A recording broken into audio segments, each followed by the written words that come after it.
Y siguiendo con el concepto de probabilidad, veremos la última definición, que es la definición axiomática de probabilidad. Esta definición axiomática es mucho más formal desde el punto de vista matemático. Sabemos que la probabilidad mide el grado de incertidumbre de que ocurra un determinado suceso asociado a un fenómeno o a un experimento aleatorio. Vamos a repasar algunos conceptos básicos que nos van a hacer falta para poder ahondar en esta definición axiomática de probabilidad. Un experimento aleatorio sabemos que es un experimento en el que se puede establecer el conjunto de posibles resultados a priori, pero no podemos predecir qué resultado vamos a obtener. Y que si lo realizamos de manera repetitiva, bajo las mismas condiciones, no tenemos por qué obtener los mismos resultados. Cualquier experimento aleatorio que estemos estudiando tiene asociado siempre un espacio muestral que llamamos W, que no es más que ese conjunto en el que aparecen como elementos los posibles resultados que podemos obtener cuando realizamos el experimento. Partiendo de ese espacio muestral, vamos a definir suceso como cualquier subconjunto que hagamos del espacio muestral.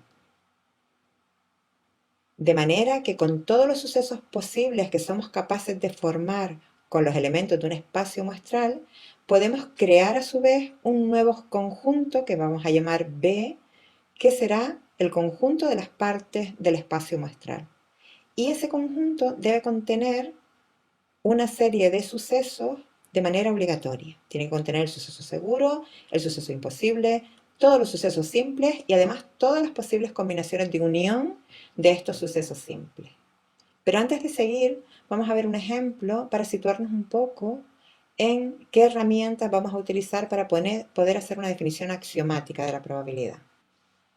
En nuestro ejemplo, el experimento aleatorio consiste en sacar una pelota de una caja donde solo hay tres pelotas, una verde, una roja y una azul. Nuestro espacio muestral está formado por tres elementos, pelota verde, roja o azul, que vamos a llamar de esta manera, V, R y A. Y con ese espacio muestral que solo tiene tres elementos, vamos a formar el conjunto de las partes de W, es decir, el conjunto de las partes de ese espacio muestral, que vamos a llamar B. Ese conjunto de las partes de W tiene que tener, por un lado, como elemento el espacio muestral, es decir, todas las posibilidades de expresión de manera conjunta. También debe tener el suceso imposible o el conjunto vacío. También debe tener los tres sucesos simples que forman parte del espacio muestral por separado, obtener una pelota verde, una roja o una azul. Y después todas las posibles combinaciones de uniones de los sucesos simples. Por lo tanto, tendremos la posibilidad de tener como suceso o sacar una pelota verde o roja, o sacar una pelota roja o azul, o por último sacar una pelota o verde o azul. Esa amalgama de sucesos, que son subconjuntos del espacio muestral, forman el conjunto de las partes de W. Ese conjunto es un álgebra de sucesos, donde se cumplen las siguientes condiciones. Ya hemos visto que el espacio muestral pertenece a B, también que si un suceso A pertenece a B, su complementario también está en B, y que si unimos sucesos de ese conjunto, la unión también siempre está como elemento en B. Bajo estas condiciones vamos a definir la probabilidad desde el punto de vista axiomático. Nos va a interesar el conjunto B que parte del espacio muestral. Para definir entonces la probabilidad se define lo que se llama un espacio de probabilidad, que tiene tres elementos.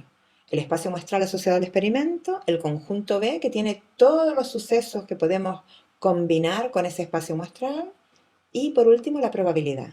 La probabilidad no es más que una aplicación, que lo que hace es que a cada uno de los sucesos que forman parte del conjunto B le va a asignar un valor numérico que está dentro del intervalo 0,1, que es el concepto de probabilidad. Esta aplicación o función de probabilidad cumple los siguientes axiomas. El primer axioma de probabilidad dice que cualquier suceso que forma parte de B, de ese conjunto, tiene probabilidad positiva. Ya sabemos que la probabilidad toma valores entre 0 y 1, o sea que siempre tiene signo positivo. Como segundo axioma de probabilidad, nos dice que la probabilidad del espacio muestral es igual a 1. Es la probabilidad del suceso seguro, el que siempre ocurre porque en el espacio muestral está englobados todos los posibles resultados de un experimento. Y por último, si tenemos un conjunto de sucesos disjuntos, recuerden lo que es disjuntos, son sucesos que no tienen elementos en común, que su intersección es igual al conjunto vacío. Pues si tenemos ese conjunto de sucesos disjuntos, se cumple que la probabilidad de la unión es la suma de las probabilidades. Además de estos axiomas, existen un grupo de teoremas que son consecuencia de los axiomas de probabilidad. El primero de todos lo que nos dice es, si tenemos dos sucesos A y B y A está incluido en B o es igual a B, entonces la probabilidad de A es menor o igual que la probabilidad de B.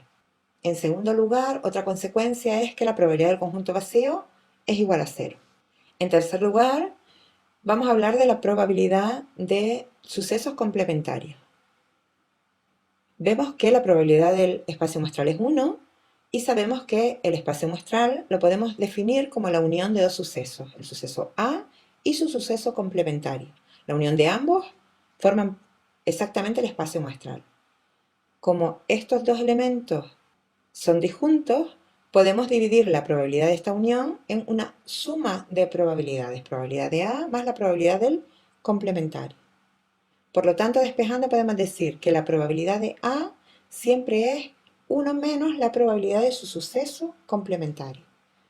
Esto en la práctica de trabajo con probabilidad es una consecuencia de los axiomas muy útil y que nos permitirá facilitar el cálculo de probabilidades de muchos sucesos. A continuación vamos a ver la probabilidad asociada a una operación con sucesos que es la unión. Ya hemos visto en los axiomas de probabilidad que para un conjunto de sucesos disjuntos se cumple que la probabilidad de la unión es igual a la suma de las probabilidades. Pero, ¿qué sucede si tenemos sucesos que no son disjuntos? Si A y B no son disjuntos, la probabilidad de la unión es igual a la probabilidad de A más la probabilidad de B, si estamos haciendo la unión de A y B, menos la probabilidad de A intersección B. Y por otro lado, tenemos la probabilidad de la intersección de dos sucesos. Cuando decimos que queremos calcular la probabilidad de la intersección de dos sucesos, lo primero que nos tenemos que preguntar es si esos sucesos son independientes o no. En el caso de que los sucesos sean independientes, la probabilidad de intersección de A y B es igual a la probabilidad de A por la probabilidad de B. Sin embargo, cuando hablamos de sucesos que no son independientes, es decir, que el que ocurra uno influye sobre la ocurrencia de otro, entonces la probabilidad de la intersección de A y B nos la tenemos que plantear como la probabilidad de que ocurra A por la probabilidad de que ocurra B, sabiendo que previamente ha ocurrido A, o como la intersección cumple la propiedad conmutativa, también nos podemos plantear que el orden sea al contrario, es la probabilidad de que ocurra B por la probabilidad de que ocurra A, sabiendo que previamente ha ocurrido B. Una vez visto cómo se calcula la probabilidad de una intersección de dos sucesos, sean independientes o no, podemos deducir el concepto de probabilidad condicionada. Cuando dos sucesos no son independientes y queremos calcular la probabilidad de A intersección B, hemos visto que una de las posibilidades que hay es calcular la probabilidad de que ocurra A por la probabilidad de que ocurra B, sabiendo que previamente ha ocurrido A. Esta probabilidad es lo que se llama probabilidad condicionada, es calcular la probabilidad de que ocurra un suceso sabiendo que ya ha ocurrido otro que tiene influencia sobre él. Una probabilidad condicionada se calcula siempre como un cociente. El cociente tiene un numerador que es la probabilidad de la intersección de ambos sucesos y en el denominador pondremos siempre la probabilidad de la condición. Por tanto, cuando quiero calcular la probabilidad condicionada de A con respecto a B, esa probabilidad la calculo como el cociente entre la intersección de A y B partido por la probabilidad de B, que es la condición. Y sin embargo, si lo que queremos calcular es la probabilidad de que ocurra B sabiendo que ya ha ocurrido A, entonces lo calcularemos como el cociente entre la probabilidad de la intersección A y B entre la probabilidad de la condición, que en este caso es A. Una vez visto cuáles son los axiomas de probabilidad y las consecuencias de estos axiomas, vamos a ver algunos ejemplos donde apliquemos este trabajo con sucesos y esta definición axiomática de la probabilidad. Veamos un ejemplo donde apliquemos la definición axiomática de probabilidad, sus axiomas y las consecuencias de los axiomas. Veamos un ejemplo donde apliquemos la definición axiomática de probabilidad, sus axiomas y las consecuencias de los axiomas. Supongamos que en una clase de primero de ADE, que tiene 30 alumnos, hay 18 alumnos que han aprobado Derecho, 16 que han aprobado la asignatura de Historia y 6 que no han aprobado ninguna de las dos. El experimento consiste en elegir al azar un alumno de esta clase. Vamos a calcular algunas probabilidades y vamos a contestar algunas preguntas sobre las características de los sucesos. Pero antes, reorganizaremos un poco la información que nos da el enunciado.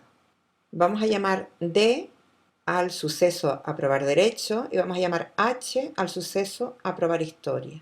Y además he colocado en una tabla la información que tenemos disponible en una tabla de doble entrada, de manera que tenemos en la asignatura de Derecho, D será el suceso aprobar y después tenemos su suceso complementario, que es no aprobar.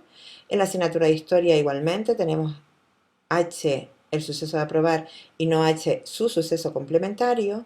Y he colocado los valores correspondientes a las frecuencias absolutas asociadas con cada uno de estos sucesos. Como vemos, tenemos 30 alumnos en total. Tenemos también 16 alumnos que han aprobado Historia y aquí tenemos 18 alumnos que han aprobado Derecho. Estas son nuestras frecuencias marginales. Y también sabemos que hay solo 6 alumnos de los 30 que ni han aprobado Derecho ni han aprobado Historia, no han aprobado ninguna de las dos. O sea que esta es la información inicial. Lo ideal sería poder rellenar toda la tabla para poder ir calculando las probabilidades que nos vayan haciendo falta. Pero veremos que con la información que tenemos disponible lo podemos hacer. Vamos a empezar entonces rellenando la tabla y después empezaremos a resolver los apartados del ejercicio. El primer valor que vamos a colocar, podemos colocar varios, pero vamos a empezar por aquí. El primer valor que vamos a colocar es este. Sabemos que de los 30 alumnos, 16 han aprobado Historia y por lo tanto habrá 14 que no han aprobado Historia. O sea que ya tenemos relleno una celda. Ahora vamos a colocar este 12 porque de estos 30 sabemos que hay 18 que han aprobado Derecho, por lo tanto habrá 12 que no han aprobado Derecho. Igualmente vamos a colocar un 6 en esta celda porque sabemos que de los que no han aprobado Derecho, que son 12, hay 6 que ni han aprobado Derecho ni han aprobado Historia, pero entonces habrá otros 6 que sí han aprobado Historia. El siguiente que podríamos rellenar, por ejemplo, sería este. Sabemos que si hay 16 que han aprobado Historia y hay 6 que no han aprobado Derecho, es que 10 de ellos, de los 16, sí han aprobado Derecho. Y por último nos queda este dato, donde de los que han aprobado Derecho, que son 18, hay 10 que han aprobado Historia y 8 que no han aprobado Historia. O sea que ya tenemos las frecuencias de cada uno de los elementos en función de la información del enunciado. Vamos ahora a calcular el apartado A. Nos pide cuál es la probabilidad de que un alumno elegido al azar aprobará Derecho e Historia. Lo que nos está pidiendo es la intersección de dos sucesos, aprobar Derecho y aprobar Historia. Si nos fijamos, tenemos que de estos alumnos hay 10 que han aprobado Derecho y también han aprobado Historia. Por lo tanto, serán 10 de 30. Esa es la probabilidad de aprobar Derecho e Historia como intersección de sucesos. En el apartado B nos pregunta, sabiendo que ha aprobado Derecho, probabilidad de que haya aprobado Historia. Esto es una probabilidad condicionada, está secuenciada. Ya sabemos que ha aprobado Derecho, o sea, de los que han aprobado Derecho, ¿cuántos han aprobado Historia? Esta probabilidad condicionada, lo que hacemos es calcularla como un cociente de la intersección. Sabemos cuánto vale la intersección, 10 sobre 30, y lo dividimos por la probabilidad de la condición, que es cuántos han aprobado Derecho, 18 sobre 30. Por lo tanto, la probabilidad que nos está pidiendo de que sabiendo que ha aprobado Derecho haya aprobado Historia es 10 sobre 18. En el caso del tercer apartado, lo que nos pregunta es si son independientes los sucesos aprobar derecho y aprobar historia. La condición de independencia, para decir que dos sucesos son independientes, se debe cumplir que la probabilidad de la intersección de esos dos sucesos sea igual al producto de las probabilidades por separado. O sea, la probabilidad de aprobar derecho y historia es el producto de las probabilidades de aprobar esas asignaturas por separado. Como vemos, conocemos esas probabilidades y comprobamos que esa igualdad no se cumple. 10 partido por 30, que es la probabilidad de la intersección, no es igual al producto de 18 entre 30 por 16 entre 30. Por lo tanto, decimos que estos dos sucesos no son independientes. Es decir, el aprobar o lo que pase en una de las asignaturas tiene influencia sobre lo que pase en la otra. Están relacionados. Y por último, nos pide la probabilidad de aprobar derecho o historia. Vamos a calcular la probabilidad de una unión. Es la probabilidad de la unión entre D y H. Lo primero que nos tenemos que preguntar cuando vamos a calcular la probabilidad de una unión es, ¿son disjuntos estos sucesos? Porque si son disjuntos, la probabilidad de la unión es la suma de las probabilidades de ambos sucesos por separado. Pero en este caso, no son disjuntos porque tienen elementos en común. Hay alumnos que han aprobado las dos asignaturas al mismo tiempo. Por lo tanto, la probabilidad de la unión será la probabilidad de haber aprobado derecho más la probabilidad de haber aprobado historia menos la probabilidad de la intersección de aquellos que han aprobado derecho e historia al mismo tiempo.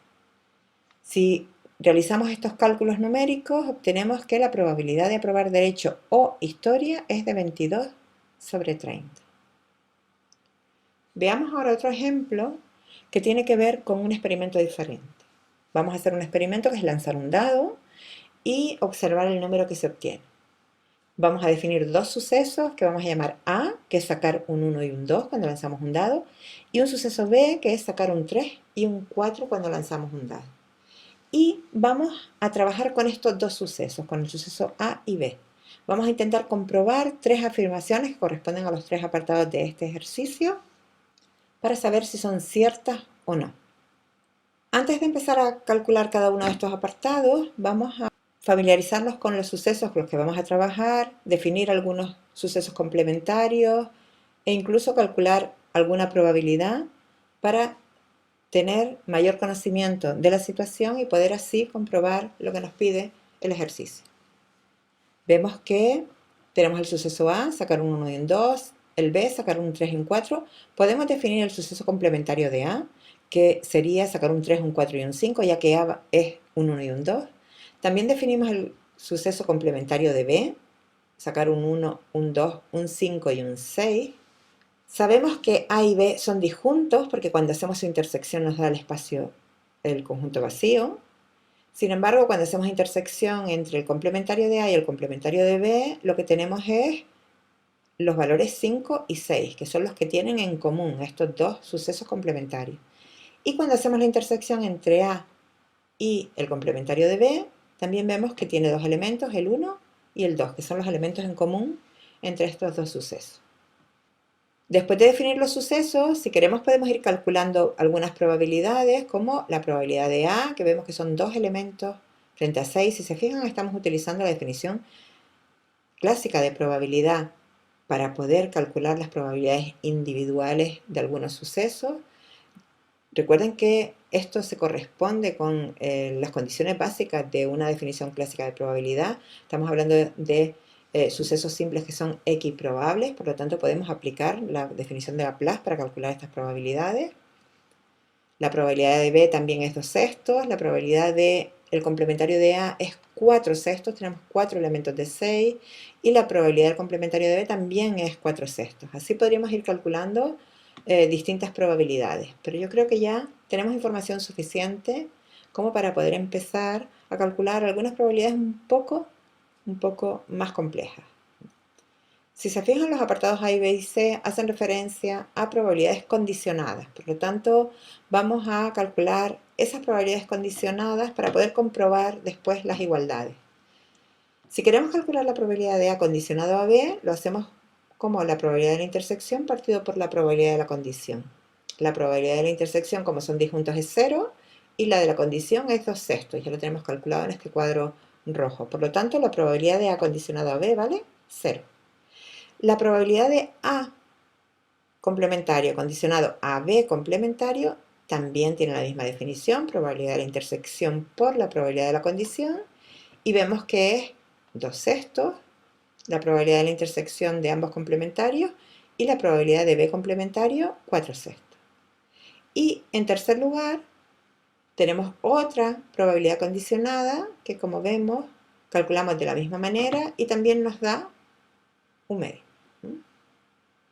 O sea que tenemos 3 probabilidades condicionadas ya calculadas que son las que vamos a usar en estos apartados. Resolvemos el apartado A. Tenemos que comprobar si la probabilidad de A condicionado a B es lo mismo que decir que estamos calculando la probabilidad de A complementario condicionado a B complementario. Si se fijan, estas dos probabilidades ya las tenemos calculadas, una vale 0 y la otra vale un medio. Por lo tanto, al no ser iguales, decimos que esta afirmación que nos plantea el apartado A es falsa. Si nos vamos al apartado B, lo que tenemos que comprobar es que si la probabilidad de A condicionado a B la sumamos a la probabilidad de A complementario condicionado a B complementario, esa suma nos da 1. Ya hemos visto cuánto vale cada una de estas probabilidades. Una vale 0, la otra vale un medio. Si la sumamos, evidentemente, no nos da 1. Por lo tanto, también es una afirmación falsa, o una igualdad que no se cumple. Y en el apartado C tenemos dos probabilidades también condicionadas que ya hemos calculado. Tenemos la de A condicionado a B y la de A condicionado a B complementario. Y tenemos que comprobar si es igual a 1 la suma de esas probabilidades. Como vemos, la primera da 0 y la última da 0,5, con lo cual tampoco es igual a 1. Hemos comprobado que ninguna de las afirmaciones que nos planteaba era cierta.